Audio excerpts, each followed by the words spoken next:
Hey, welcome to Crunch Yo, Time yo. Live. This is our first ever edition of Crunch Time. It's a show where we discuss breaking news, answer your start set questions every Sunday from 11 to 12 Eastern. Right now with me, I have my co-host. My first ever co-host is Nick Beaulieu, as I like to say. Hello. That's close enough. I'll take that. That's good enough. Where can they find you?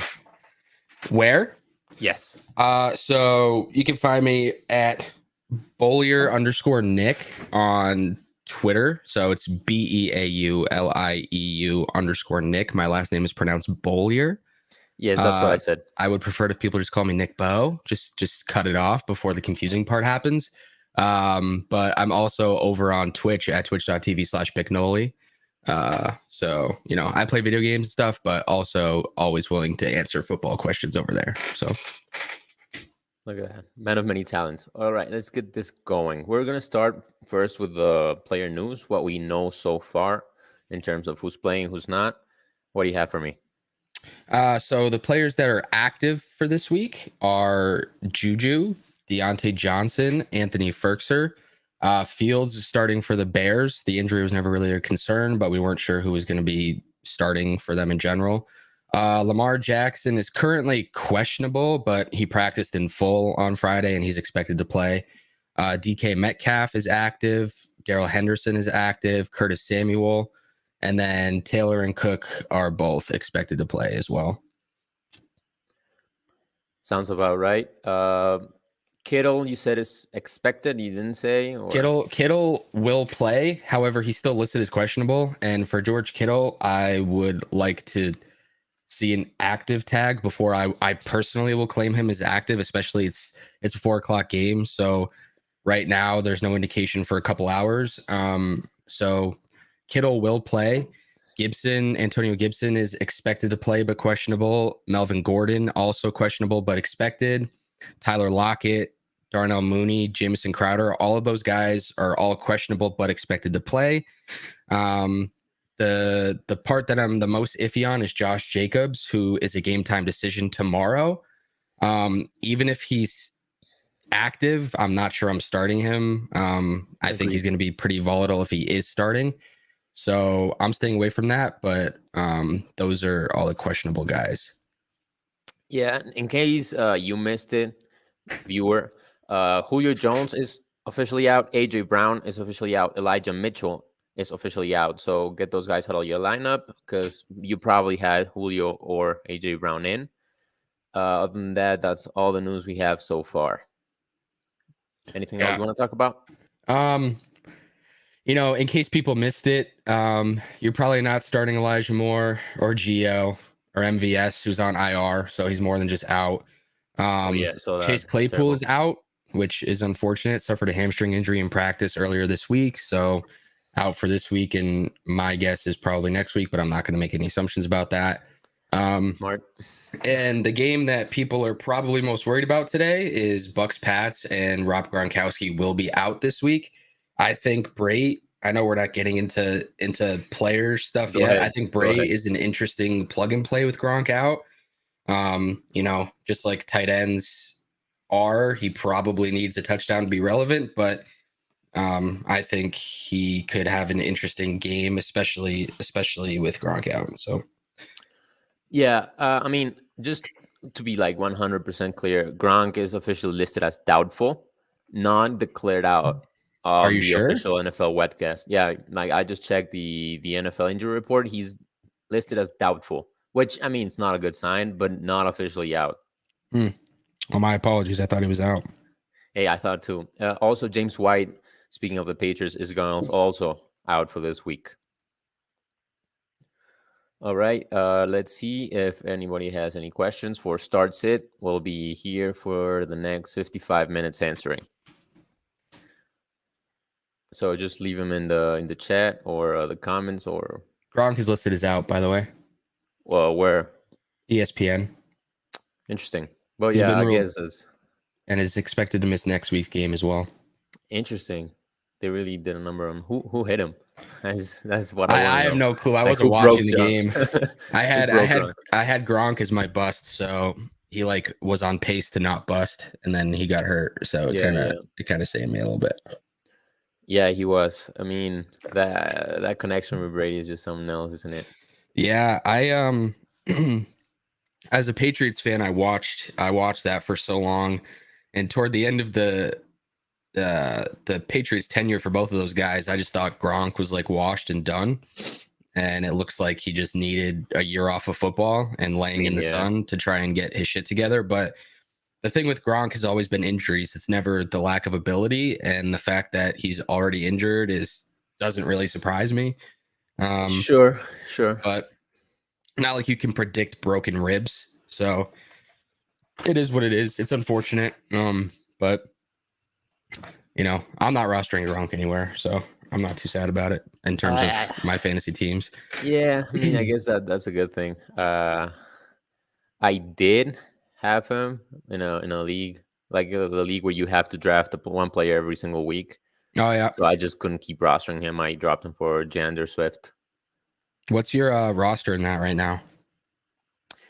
I have Kyler Murray, Ryan Tannehill, who I'm worried about, and George Kittle, who I'm also worried about, plus DeAndre Swift. So it's not the most solid roster. So is it every time you pick up a player, they just automatically become a starter? Is that how it? I mean, as long as you have like a spot, like there's our actual roster spots, so I cannot have 3 QBs, you know, so it's super flex. I can only have 2. If I drafted another one, and he would just sit on my bench uselessly. Got it.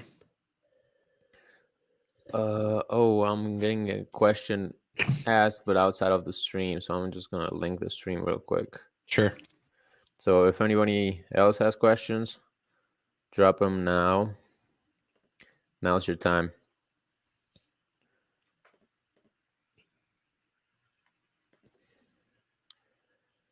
All right, that's sent.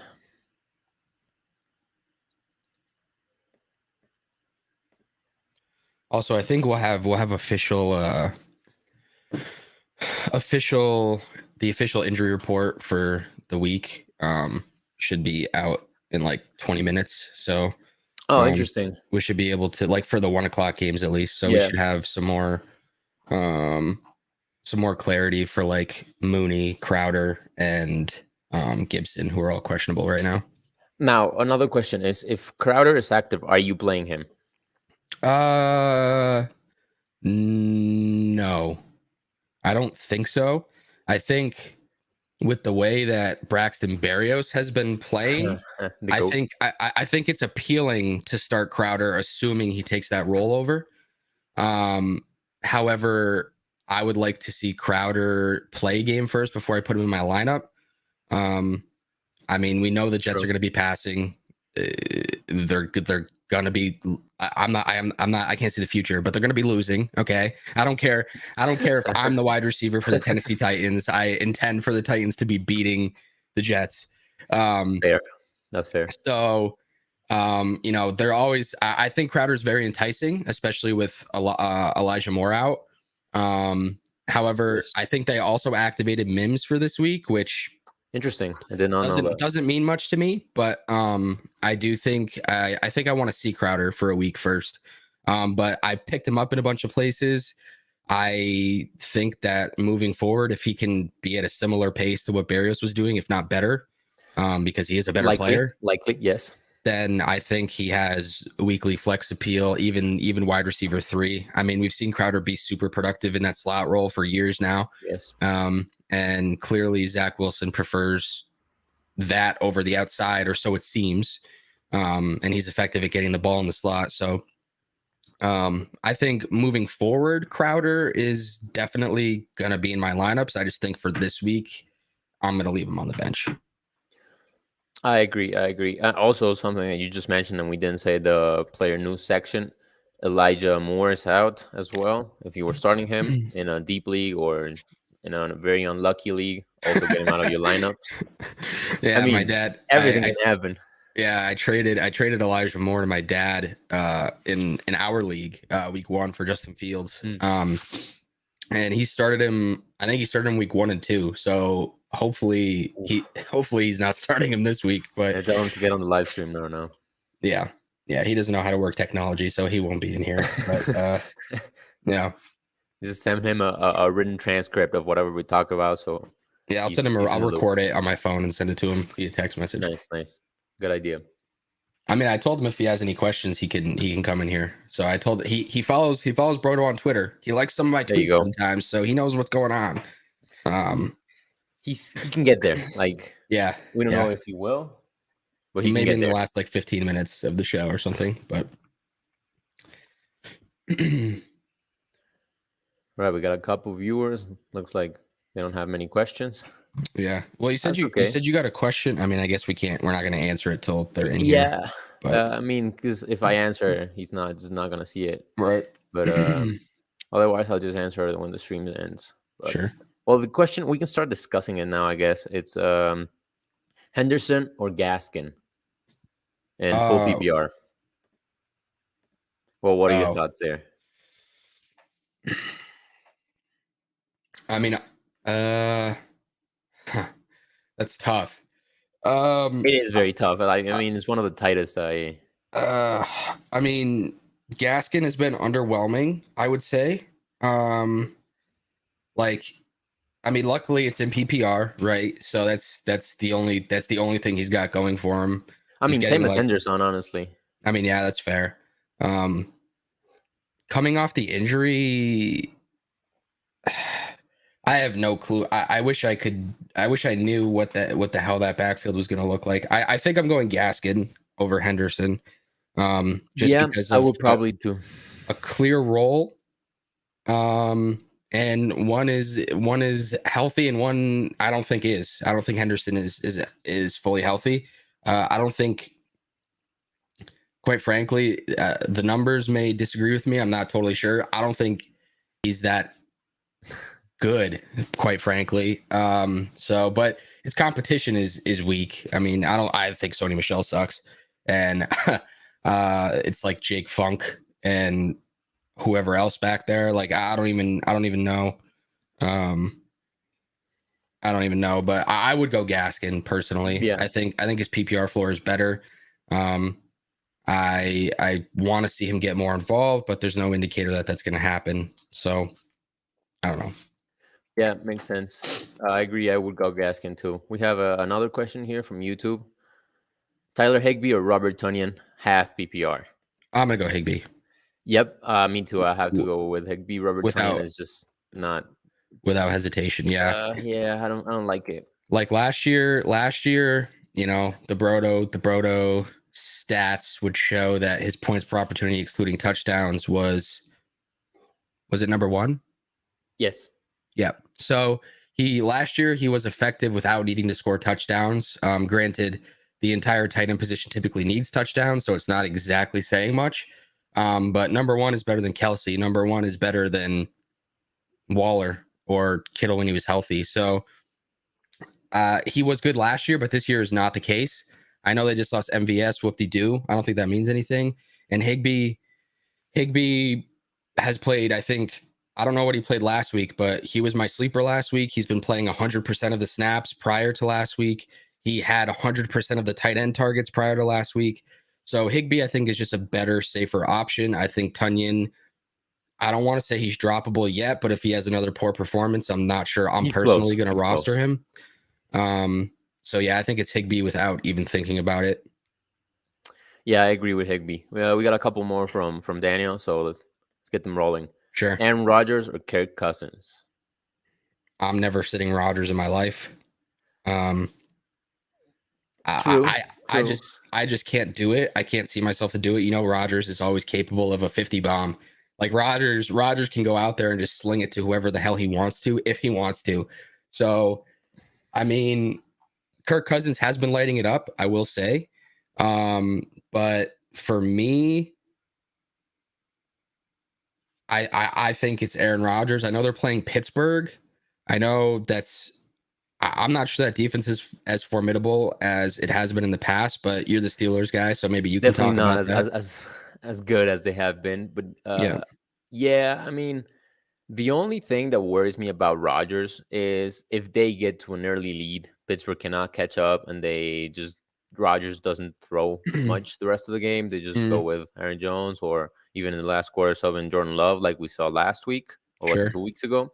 That's the only concern. If you think the Steelers can keep a competitive game, yes, go with Rodgers, but Kirk Cousins is not a bad idea. So, I mean, you really cannot go wrong with this. Yeah, I mean, also Kirk Cousins has, like Cook is back. And while I know Cook is a running back, it definitely changes the dynamic of the game instead of having Madison back there. I think Cook being active means he's playing. I don't think it's a timeshare. I don't think it's 50-50 or 60-40. I think Dalvin Cook is playing because he's healthy.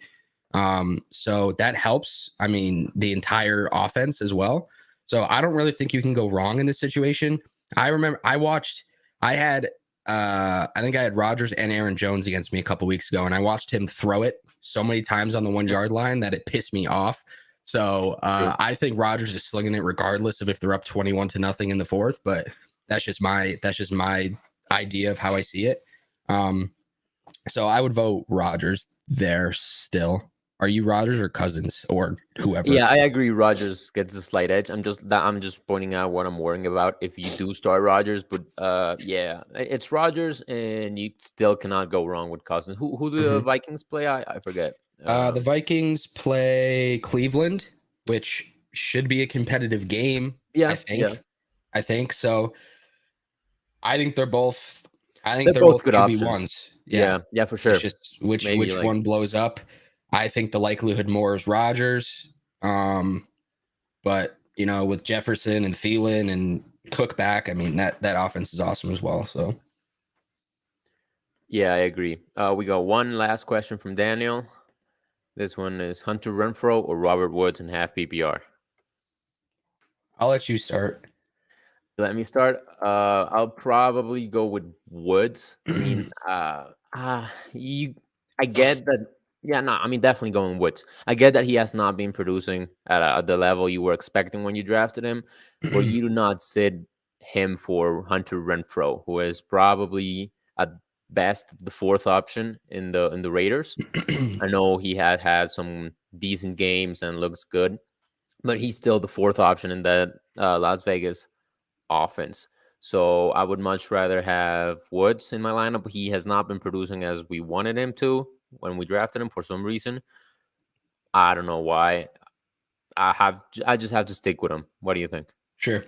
I am gonna go Woods as well. He's been underwhelming. Like, people haven't been happy with him. I know he's not putting up crazy numbers, but we saw last year Woods, I know it's a different quarterback in different situation, but he was a little more volatile than he had been in years past. And I'm not totally surprised with the way he's playing right now, but I also don't think it's enough to throw him on a bench. Yeah. He always has he could take a handoff for 20 yards and score, or maybe they'll use him in the red zone. Like, Robert Woods is good. He's a baller, and I'm starting Renfrow in a couple places. I beat you last week starting Renfrow. So and I had Waller. And you had Waller, so it felt good. It's just that Derek Carr is my bust this week. So I don't love the offense. However, the way that the Chargers defense works is they're an umbrella defense that's meant to stop the big play. And Renfrow is that 7 to 10 yard guy that is just going to keep dinking and dunking. We've seen him go like 5 for 50 3 weeks in a row, but if he doesn't score, it's really not worth that much in half PPR. So I think Woods is the guy, but I do think it's closer than it may seem between Renfrow and Woods, but I just can't bench Woods. See, you got two perspectives. I say definitely start Woods, and then you got someone who likes Renfrow a little bit more this week, and he still says start Woods. So there's that. Yeah. You're welcome, Daniel. Hope good luck today. All right, next question from Greg. We got start to Pittman, Waddle, Devonta, or Ayuk. PPR, full PPR. Oh boy. I'm gonna start off saying I think Ayuk is back to being Ayuk. Yeah, Ayuk is my one. I'm gonna make that claim. I think week 1 and 2 was just a shit show. But I think last week he showed that he's good and he's gonna get his targets. He's very versatile. You know, that entire offense is pretty crazy in terms of the way they use the receivers. So Ayuk is very similar to Woods, I think. I think he's someone that has had a slow start, but I think he's going to show you that he should be in your lineup. So I'm starting Ayuk. And then this is the weird part for me. I think I go Pittman. You know what? I agree. I think Pittman has been up there in terms of snap percentage. I think his target share has been pretty crazy. He's been producing. I think that's the guy that Wentz is going to attach himself to as the lead dog. He's just an alpha type receiver. This isn't even a knock on Waddle and Devontae Smith, quite frankly. I think Devontae Smith is probably my last option. I think it's close between Waddle and Pittman just because Waddle has been getting crazy targets as well. But I think the answer for me is Ayuk and Pittman. Yeah, I think I agree. Like Ayuk is a lock for me, and then the debates between Pittman and the rest. But I think Pittman has a better chance. And the only reason I'm not going Waddle here is because you have the full squad bag. You got Parker, you got Gesicki, and Jacoby Brissett has shown that he likes to throw to Gesicki more than Tua. So that's something Waddle is not getting. And yeah, Ayuk and Pittman. Final answer. Yeah. There you go. Waddle has PPR appeal, but his usage has not been downfield at all. It's been all around the line of scrimmage. I mean, he had like 12 catches for like 70 yards last week or something like that. I don't know. So I would agree. Yeah, Ayuk and Pittman for sure. All right, there you go, Greg. Good luck this week. Now we got one from Mr. Brodo Fantasy himself. I do not know which member of Brodo sent this, but Javonte Williams or Terrace Marshall already starting Melgo. Now, hold on. Honestly, I would probably go Javonte and Marshall, Sin Melgo. Ooh. If you wanted to just go full upside. If you wanted floor. That's an interesting perspective. Are you saying is it because of Melgo's injury? Yeah. I mean, he's banged up. He's gonna be playing injured. You don't know if he's just gonna take a hit first quarter and it's Javonte show rest of the show, or if he's even gonna be 100% gonna be given a lot of reps. I'm not super comfortable starting Melgo this week. So if you just want a ceiling play, go Javonte Terrace. If you do still want to play like floor, I would go Melgo and Javonte, just in case Melgo dies in the field, something like that. Yeah. My comfort level starting Terrace Marshall is incredibly minimal.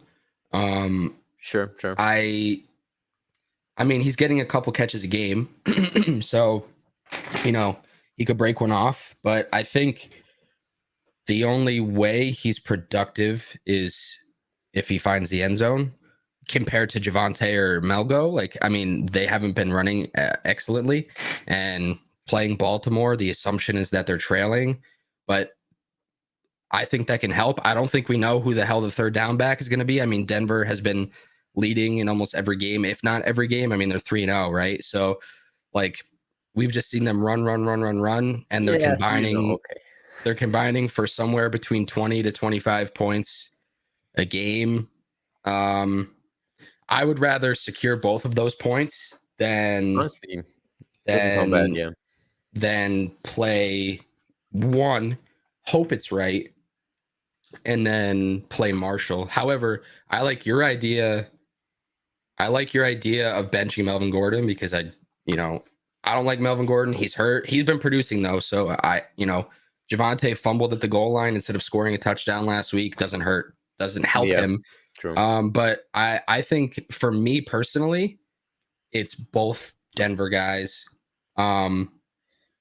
However, if it's not both Denver guys, I like your side more, I believe, for Javonte Williams and Terrace Marshall. I'm just personally, I don't feel comfortable starting him. But my final answer is both running backs. I think it's a good answer. I mean, if you start Melgo and Terrace Marshall, it's just like the riskiest, flimsiest build you can have in your lineup. Correct. So if you want floor, go Javante and Melgo to like secure the entire backfield. Mhm. Probably have a decent production. If you want a ceiling play, like you already got behind after Thursday's game, maybe I don't know. You go Javante and Terrace, I think, but Yeah. probably the most balanced approach is Melgo and Javante. So there's that. I just You're don't welcome, think Mr. Melgo Pro. and Terrace Marshall shouldn't be an option. I just want to put that out there. Yeah, agree. Yeah. Don't do that. All right, we got next one from Blake. He says start 3 or 4 off 4 full PPR. Lockett, CH, Chuba Hubbard, and Cole Beasley. He says he's leaning sitting Beasley right now. What do you think? Me too. Yep. I think Edwards Solaire, going back to that Chargers thing, the offense got shut down last week for Kansas City. And as a product, Edwards Solaire was running crazy and had some opportunities that he doesn't normally see. So I think it might be a little bit of a red herring last week. I think it may not I don't think he's getting 17 carries again. Just because they don't like to run. They just don't want to for some reason. However, I think he has a solid floor. I think he's going to be running hard because he's pissed off. That's what we saw last week. I thought he was running like crazy. They decided to keep rolling with him after he fumbled instead of benching him, which I love. I love that. They didn't give up on him. They gave him the opportunity. They showed him that they're confident in his ability. So I think CEH is a must start for me. Chuba, you can't bench because you're assuming he's 80% of McCaffrey, maybe, until McCaffrey comes a little back. bit generous, I think. Yeah, well, maybe 60, 70, but still, that's a lot. He's not McCaffrey, but I think he's better than Mike Davis. And we saw productivity out of Mike Davis last year. I'm not that scared of Royce Freeman. So I'm going, and Lockett is volatile. He could give you 1 for 8, or he can give you 5 for 170 and 3. So you have to start him. You have to start Tyler Lockett. Absolutely. I mean, he did have that hip injury last week. Yeah. Which Carroll was super cryptic about all throughout the week. Yeah. So if you are worried about that, start Beasley. If you're not, and you want your potential for a 40-point game from Lockett, I would personally go Lockett, CH, and Hubbard. Yeah, he's expected to play. Lockett is, so yeah. My mentality with players is that if you would start them normally when they're healthy, even if they're questionable going into a game, if they're active, they're active. I'm putting them in my lineup. So I don't think Beasley's a bad play, but sorry. There's a lot of mouths to feed on that team. So even though he's proven to be successful in the past, I'm just not 100%. So I would sit Beasley. Agree. Okay, next question. Good luck, Blake, by the way. From Joe. Taylor Heineke or over Tannehill? I mean, I would personally start Tannehill still, but if there's someone I would start over Tannehill that's just widely available, it is Heineke, just because he is, he's been playing nice. He gets Curtis Samuel back this week, probably. It's your guess is as good as mine, probably right now. Tannehill does have the problem of not having Juju or AJ Brown, but he has that rushing upside that we've seen. He can just take a bootleg into the end zone, something like that. That's potential. And Heineke is risky, so I would personally start Tannehill over him. What do you think? No shot. So I'm going Taylor Heineke on this one. Heineke's my sleeper this week. Heineke has put up 20 points. He's been, if anyone reads the articles or read my portion, he's been the QB 12 and the QB 10 the past 2 weeks. Overall, he's been the QB 14. He has some sneaky rushing, to be honest. I mean, he's rushing 3 to 5 times a game. And yes, he did get help from a Gibson screen to kind of boost his stats last week, but they're playing Atlanta. Like you said, he's getting Curtis Samuel back. Tannehill just lost Julio and AJ Brown. Everybody thinks it's a Henry game, which I do as well. We were talking about it before we started. I think it's a Henry game. What if it's a Henry receiving game? bunch I of guess it could screens. be. I think he's going to run for 7 yards per carry against the Jets. I think he's going to have 30 carries. I think Tannehill's going to throw 15 times, only throwing when he has to throw. I think Heineke against Atlanta is. I'm going to have a bold take. I think he's a lock for a QB1 performance. Ooh. Meanwhile, I think Tannehill is very risky. I know he's efficient. I know he can. He's a good enough quarterback where anybody can make plays as long as he's throwing them the ball. We saw it with Corey Davis. We've seen it with Russell Westbrook or whatever his name is. Like we've seen Tannehill sling it, and we know that he's a great quarterback. I just think the upside of Heineke right now and his matchup is just juicy. Atlanta's given up the fourth most points to quarterbacks so far this year at 25 points per game, and that's with 4-point touchdowns. I'm rolling Taylor Heineke, and I'm very confident about it. You know what? Yeah, you flipped me. Go with Heineke against Atlanta. That's a very nice matchup. Also, write it down. Nick guaranteed a QB1 performance. So just DM him if he doesn't to get a refund or something. Yeah. But yeah, go with Heineke. He's a safer option. I might just be a little bit of a homer with Tannehill. I mean, listen, Tannehill is the poster boy of Broto fantasy football. So like, I can understand it, and it's for good cause. I mean, he's the TTV king. He's one of the most, if not the most, efficient fantasy quarterbacks in football. I'm very worried. He hasn't been playing great with those guys in the lineup. Like week 1 and week 2 were a little suspect. Last week he played pretty well. I think he had. I don't really remember exactly what he had, but I know he had like 3 touchdowns, so that's always good. But yeah, I love Taylor Heineke this week. I think he's interesting, quite frankly, for the rest of the year if he can keep up the pace that he's playing at right now. So I'm rolling Heineke, and I can understand the Tannehill though. I can get it. Well, there you go, Joe. That's your answer. Go with Tannehill. Good luck. All right, we got one from Big Will himself, the man, the myth, Heineke, the legend. What did I say? Tannehill. Yeah, Heineke. That's the thing. Sorry about that. What Big Will says, I have Jamal Williams ranked 17th among running backs. Would I start him over Javonte? Ooh, this is tough because Javonte, we talked about this. He has that upside of Melgo probably getting limited or out of the game due to his injury. I think it was like ribs and legs. So it's not something to take lightly. However, Jamel Williams is my sleeper this week, and I like his potential a lot against Chicago. They have not been great against running backs, especially not against running backs out of the backfield. And Goff has been targeting running backs like an absolute madman, destroying my research, but that's okay. I would probably go Jamal. What do you think? This is tough. I might be biased because he's my sleeper, so bring some objectiveness I'm biased into his. because I think this is Swift week. I think this is when he starts his dominance in that backfield. But is it if it's PPR, I think it's Jamal Williams. If it's half PPR or standard for some reason, I'm gonna go Javonte. Jamal Williams has been playing great, I would say. I think he's been awesome for fantasy purposes. I hated on him in the preseason, and I've been proven wrong thus far.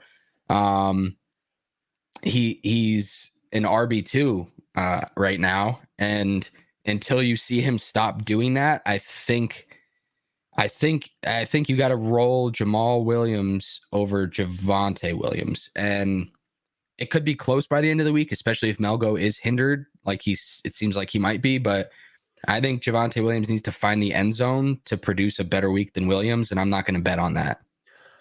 You know what? I like that assessment. As it stands, I would start Jamal. If for some reason Melgo is declared out last second, just sub in Javonte as fast as you can. But yeah, right now, go with Jamal. Good luck, Big Will. You're welcome, Blake. Hopefully everything works out. Now we got one from Marshall. It's full PPR, Waddle, Kirk, or Clyde. I'm assuming it's Christian Kirk. What do you think? I think I'm leaning Clyde here. Yeah, Um, um, I think so as well. I mean, like I said earlier when we were talking about Waddle, he's getting targeted like crazy. But I think Clyde Edwards-Helaire is going to be running with confidence after last week. I hope the team gives him the ball. I'm not sure, but I I'm always just start a running back over a receiver kind of guy, to be honest. That's just kind of what I choose to do. So I think it's close just because of the way that Edwards-Helaire prior to last week has been underwhelming. Yes. But there's a real good chance that he broke out last week and showed that they should give him the ball more. So if they change their offense a bit, I think he could be huge going forward. I loved him last year. I still think he's underrated this year. So I'm going to lean Clyde Edwards-Helaire. If you don't agree with us, I think it's Waddle and then Kirk. Yeah, Kirk's definitely last. Kirk, I don't know. I don't believe in him. I don't believe in him. I think Hopkins was a decoy last week. I don't know if Kirk produced or not. I honestly didn't pay attention, which is pretty bad. But Yeah, he was pretty decent. So like Kirk has been scoring, I think, a lot, and I don't like touchdown dependent guys or big play dependent guys most of the time. So I'm leaning Clyde, then Waddle, then Kirk for PPR. I agree. And intermission here, the official injury report just dropped. We have Dalvin Cook, Antonio Gibson, DeAndre Swift, and James Crowder are all active and playing this week. That's official right now. Jacob Eason is out, in case you care about that. And Andy Dalton is also out. So Fields will be the quarterback. I think we knew that from yesterday. But just as a confirmation, that is what is happening right now. Yep. Okay, we got a follow-up from Big Will. Would we consider Javonte over Juju in the flex? Half PPR. I'll let you start. I'm thinking if it was full PPR, I would go Juju. Half PPR, probably Javonte is a good idea. He's a decent play, and with the way Ben's playing, do I have trouble starting Juju right now? So if it was full PPR, I'd consider Juju because of the targets, but Javonte for me in half PPR or standard. You said everything I was going to say. Literally, what I was going to say is if it were PPR, I would go Juju. If it were half, I'd go Javonte. Hey, great minds. With no Claypool, I mean, Juju's enticing, but when his ADOT, I was of the hope and the belief that Juju would be utilized better this year and utilized farther down the field where he's shown better success in the past. And they haven't done that. I don't think they're going to do that. So I think you would need him to be a target hog. And with Deontay Johnson on the field, we know he's the hog. So I think it's Javonte Williams. No, it is Javonte Williams, but I can see why the appeal for Juju is there. Yeah. I mean, even if it's split, I'd rather Javonte Williams over Juju. Yeah. So there you go. We would consider Javonte over Juju. So good luck with that. We got one from Matt, the psych ward himself. Corey Davis or Jacoby Myers, 16-team dynasty half PPR boost for a 100-yard receiving game. Now this is an interesting question. You want to start it off?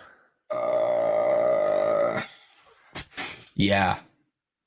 Okay. Oh, Matt, you dog, you silly guy. Shit.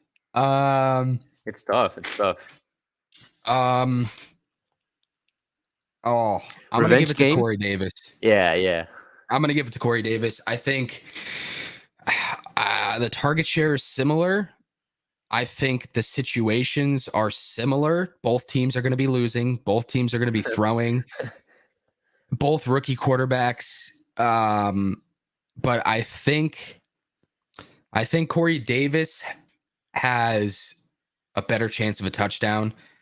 I think both have a very similar shot at 100 yards receiving. I mean, It's just that we've never seen Myers score a touchdown, and until he does, I don't True. think he can do it. So I don't think I'm basing Davis off of the 100-yard boost. I think I'm basing it off of his better odds of a touchdown. I think they're very similar. I think they're both interesting plays this week, but I'm leaning Agree. Corey Davis, even though he has not performed the way people wanted after week 1. I think things might slow down for Zach Wilson a little bit this week. And I think that Corey Davis will be the beneficiary of that. Yeah, I mean, we know they're probably going to be trailing, even though the Titans don't have an offense outside of Derrick Henry. But Corey Davis was my buy low last week for a couple simple reasons. He got a lot of opportunities in week 2 and week 3, and a lot of adjuster air yards, which are a Berto exclusive. You want to check it out in the Fantasy Football by Berto app. Cheap plug. So it's not like he didn't produce because Zach Wilson did not throw the ball his way or anything like that. They just got shut out, and then Zach Wilson threw 4 picks in those 2 games. So it's not. It was not a situation for them to succeed. Now Corey Davis has the easiest strength of schedule going forward. The Titans are not the easiest, but they're also not terrible for him. So I would still go Corey Davis over Jacoby, who has more passing TDs than he does receiving TDs, by the way, and he's a wide receiver. Yeah, it's unbelievable. I mean, the target shares are both great. Like we saw Jacoby Myers get 14 targets last week. Yeah. So like, Jacoby Myers was both of them, honestly, were both guys that a lot of people had breaking out this year, or at least having outperforming ADP. And this is very tough, but I'm gonna go Davis. I think the Buccaneers defense is gonna obliterate Mac Jones and the Pats, quite frankly. And that hurts to say as a Pats fan that spites Tom Brady. So it's going to be a good game tonight, and it is prime time. But yeah, it's going to be fun. Honestly. I think Corey Davis is the play here. I agree. Hey, much respect, man. Good luck with that. Yeah, now we got one from Nick. Hey, he says full PPR got to start 2: Beasley, Kirk, Pittman, Ayuk, or Galladay. We almost already had this. It's just kind of crazy. Yeah, last time we went Ayuk and Pittman. But Galladay presents a very interesting option, I think, to rival Pittman here. I'll lay out my case. Okay. Yeah. Don't worry about it. You got Shepard out, Slayton out. Who are they playing? They're playing the Saints, who shut down the running game real quick. So they're going to have to throw it if they want a chance, and probably going to be playing from behind. So, I mean, who's he going to throw to?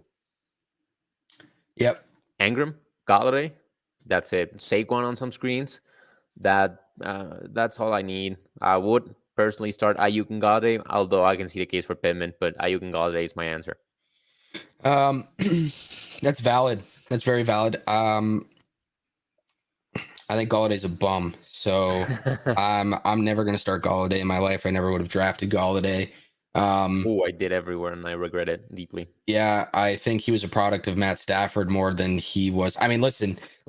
He's very good in contested situations. He's a great field stretcher. I think his injuries are too much for me, and that doesn't matter this week because he's active. But I'm locked into Ayuk, and I'm gonna go Pittman again. After week 1, we've seen Pittman get 24 targets in 2 weeks. And I just think he's, like I said before, he's the clear-cut target for Carson Wentz. They're playing Miami. It is a good defense, but I think I expect that game to be a shootout. Maybe Indy should win, but the way that offensive line has been playing hasn't been great for Jonathan Taylor in the run game lately, I think. And Quentin Nelson is out this week. Yeah, by the way, and put on IR if I'm not mistaken. So going to be out for a little while. So I'm leaning Pittman. There's a chance that Galladay plays for a quarter and gets hurt again. So stop. He's been nursing injuries all year, all off season, just like he always does because he's injury prone. And that's okay if you like your players being on the bench. So I think I'm gonna go Ayuk, and then I'm gonna lean Pittman, who's just been a target hog, and he doesn't even need injury to be productive. So I'm gonna go Pittman on this one as my secondary, but I think we can both agree on Ayuk. Yeah, I mean, as someone who has rostered Galladay in a bunch of leagues this year, because I thought he was going to be a number one option on the Giants, I can tell you that it's very painful to start Galladay. So I can vouch for Ayuk Pittman combo. All right, we got a follow up actually from Nick. Let's see what he has to say. Appreciate you too, man. Start Hurts over Dak 3 weeks in a row. Make it four passing TDs. Yes, I would start Hurts over Dak for sure. Mm-hmm.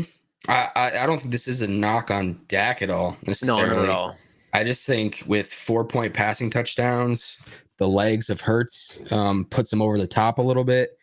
And even in games that he, like last week, he played poorly, right? He didn't play well. And I still think he had 20 plus fantasy points. I mean, he's just producing regardless of what's going on. Dak, Dak can always scramble a little bit. Dak can fall into the end zone, but I think after last year, he's been a little more cautious with how he chooses to run. And I'm going to take similar passing production with the better legs in this situation. So I would go Hurts over Dak. Yeah, I agree. Full disclosure, Hurts is my QB1 this week. I think he's just primed to slay. I mean, we saw him had a very bad game against the Cowboys last week, and he still produces at a QB1 level. So if he even has a decent game, he's a fantasy QB1 locked in. And I mean, I don't see why that's not gonna happen. So yeah, I would definitely go with Hurts here. Yeah, I mean, they're playing Kansas City, like shootout time. It's the only way that I know that they're 1-2 Kansas City, and they lost to the Chargers last week in a very embarrassing showing, I would say. But it's still Kansas City. I mean, they're not gonna. We saw Miles Sanders get 5 touches and 2 rushes last week. Yeah, everything was through the air. And while that's not going to happen again, or I pray to something that doesn't happen again, it shouldn't happen again. But the ball is going to be funneled through Hurts, I think, very quickly. And even if he's bad, I think he's going to stumble into production just by accident as a product of worst case scenario, garbage time, best case scenario, just playing well. So, I'm not scared of the Carolina matchup for Dak, but even though they have been playing pretty well, I just don't think their competition has been real. So I'm going to go Hurts, but I think they're very close. You said number 1 overall, which I don't think is out of the realm of possibilities. I don't have them like that. I would say I'd probably have them very close together, but I'm going to lean Hurts here. Yeah, Hurts is one of 4 QBs that have been QB1 every single week this season. The other ones are Tom Brady, Derek Carr, and I believe it's Patrick Mahomes. So Mahomes, Carr, Brady, and Hurts are the top QBs in fantasy right now, and that is with some arguably bad games from Hurts. So if he does have a decent or good game, well, I mean, I don't know what to expect. All right, we got another one from Nick, DJ Khaled. If Kittle is out, any streaming tight end recommendations? I do have one because I did have to do this in a league where I have Kittle. I'm considering him out right now in that league. I picked up Brait. What do you think about that? I mean, that was going to be my suggestion. I said it at the beginning of the stream, but nobody was here at that point probably. So, with Gronk out, I think Brait is a very viable option. I think Kittle is going to be, he says he's active. So I know player talk can be wrong. He could go into pregame warmups and be out. So I'm interested to see how he's going to play, if he is playing, and I expect him to play. But nonetheless, I would say Brait is very solid.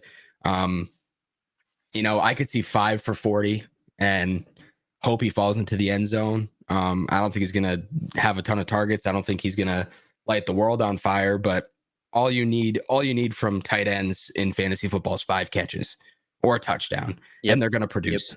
So I think Brait is very viable. I mean, not to mention, I know it's not directly affecting Brait. So obviously Gronk is out, but like Scotty Miller's out, which sounds a weird thing to point out, but that's still like 10% of snaps that could go to other people. And I think Brait is very intriguing this week. That was it. That was the only guy that I in my main event league, I put some money on Brait to try and pick up in case Kittle was out. But yeah, Brait is my number one target. Some people like Fursker this week if he's available. Just do no Julio, no AJ Brown, but that also runs into the problem that, well, there is no offense to guard, so guard Fursker. So that's a little bit of a riskier option. But if Brait's not available, you could probably go with Anthony there. So those are our picks here. Nick, good luck with that. And okay, we got a little bit less than 10 minutes to go. Send your questions in if you have them. Right now, I think it's a good time if you want to talk about your sleepers or bust this week. Kind of tell the people who those guys are. So I talked about it a little bit earlier when someone was asking about Heineke over Tannehill. I have Heineke as my sleeper. I made the claim that he's a lock for a QB1 this week, playing Atlanta. If anyone wasn't here, he in week 2 he was a QB 12. Week 3 he was the QB 10, and that's 4-point passing touchdowns. And overall during that stretch, he's been a QB 14, so he's been a fringe QB 1. I just think Atlanta is giving up so many points to the quarterback right now. They're averaging 25 points per game to the quarterback. I think the matchup is awesome. He gets Curtis Samuel back. And the direct quote from the article is, even though he's not a field stretcher or world beater, he is a spark plug that can open up an entire offense. And I think that's a much needed element for them because, a lot of people like De'Ami Brown, who has been stretching the field a little bit and has made some plays, but he hasn't been lighting it up the way I think people wanted. They have like Cam Sims, like Curtis Samuel is better than these guys, I think. And another week removed from a shoulder injury for Gibson. I just think the offense is going to be pretty coherent. Another week for Heineke too. I mean, he's only had like 4 starts with the football team, and he's looked solid. I mean, we watched his first start against Tampa last year in the playoffs, and he was competing, he was slinging. So I think he's improving weekly. I think he has a great matchup. I think his team is getting better in terms of offensive weaponry and health. So he's my sleeper, and my bust is Derek Carr, which is really hard to bench right now, and I get that. He's been playing out of his ass the past few weeks to start the season. Nobody expected this. Everybody expected Waller. He's only averaging 5 catches and 55 yards the past 2 weeks. I don't love that, honestly. Carr's been producing without Waller, but they're facing the Chargers. And I mentioned that as well. They're an umbrella defense. They stop the big play. They're going to stop the 3 catches that Edwards has each week. They're going to slow down Ruggs. And it's just going to be a bunch of, I think, Renfro and Waller over the middle, a bunch of short plays. And I don't think they're going to win that way.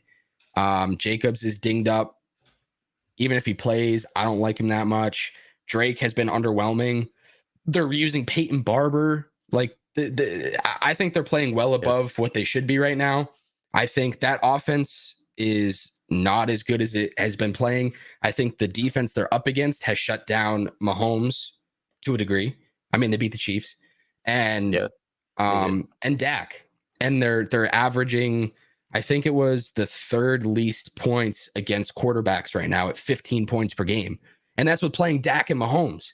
Like, and I don't remember the other. Oh, the other one was Heineke, and that was week 1. Heineke and Fitz.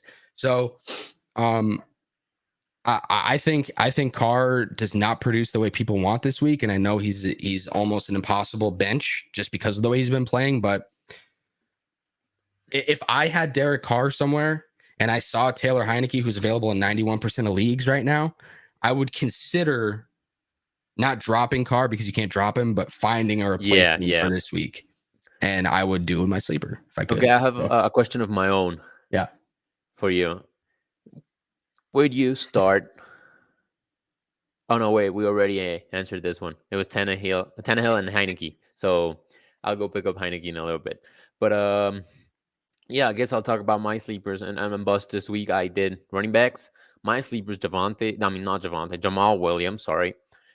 Because the Chicago defense has not been able to stop the running backs very well.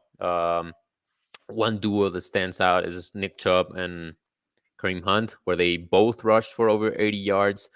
And on top of that, Kareem Hunt had a 74 or 76 receiving yards.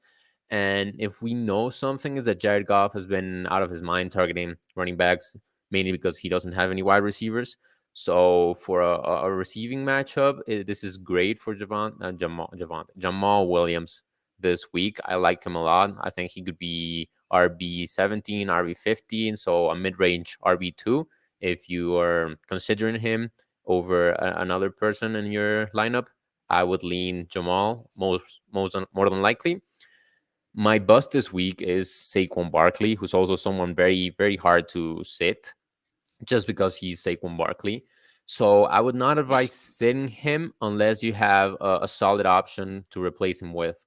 For example, if you had Jamal Williams, that's Jamal Williams and up, I would replace Barkley with if you have that roster flexibility. Because, he's just facing a very menacing Saints defense, and they don't have a lot of receivers, so they can focus on the run game. Just overall, not great. We have another question from Big Will, probably one of the last questions we'll do today. We have Tyler Conklin or Dawson Knox at tight end. I personally like Knox a lot this week. What are your thoughts? I would go Knox. I don't know if I'm confident in either of them, but yeah, not a lot. Knox has been getting incredibly productive targets, as is Conklin, but I'm going to go with the better player and the better offense here. And who is that? It's Dawson Knox. Okay. I think, he's been scoring, which you can't predict, but that's what you want from a tight end, I guess. I mean, both have been solid. I think Dawson Knox is the play here. But Conklin, I think, is getting a little better volume. So I'm going Knox all in all. Yep, I agree. Yeah. I'm going Knox. He's been getting, like you said, like very nice targets, like high quality targets, and he has been making high quality catches. So that bodes well for him. Like, get Josh Allen on your side to throw you the ball. He had an absolutely nasty touchdown catch last week. And with tight ends, it's always the same story. A touchdown makes you a top 5 tight end. So if he gets another red zone look like that, he is probably a top 5 tight end. And the offense is a little bit nicer or better than the Minnesota, I would think. So yeah, what I will also start Knox here. Yep. Hey, it's our pleasure, man. Yeah, good luck, dude. And we have 1 minute left. See if we got any second question. Otherwise, it's been great, honestly. Yeah, getting all these questions. Hopefully, we actually give good advice here, and you win your matchups. If not, we do not have a refund policy except on the locked Q1 performance from Taylor Heineke that Nick guaranteed earlier. That's the only guarantee of the show. Yeah. Yep. Yeah. I mean, listen, if we do a terrible job, you're the one that's here every week, and I'm not. So I don't ever. No one knows how to spell my last name. No one's gonna go after my Twitter. So I'm pretty confident right now. I'm pretty happy. I'm not gonna lie. I feel pretty safe. Yeah. You're a little better here, but yes, like Nick said, I'm gonna be here every single week, Sundays, 11 to 12 Eastern, 10 to 11 Central. So come hang out and get your player news, get your star set question in. We will try to answer all of them if we have time. Otherwise, I will tweet at you with our answer. Your question will not go unanswered. But that's all the time we have for today. I'm Santiago Casanova. You can find me at BrotoFF Casanova. Where can they find you, Nick? Beaulieu_Nick on Twitter. Try to find me through Broto, because if I try and spell it, no one's going to spell it. So you'll see me tweeting at them. You'll see me in articles. I'm sure I'll be here again. So, but this was a pleasure. This was a lot of fun. And I kind of wish it were longer than an hour. I'm going to be honest. But yeah, it just went by very quickly. Not gonna lie. Yeah. We could see about getting some bonus time a couple weeks from now. Well, we'll see. Tune in next week. I'm gonna have Matthew Ward as my co-host next week, so that's gonna be very fun. He's a great writer for Broto Fantasy as well. And that's all we have for today. Good luck with your matchups, and it's time for football. Peace out. See ya.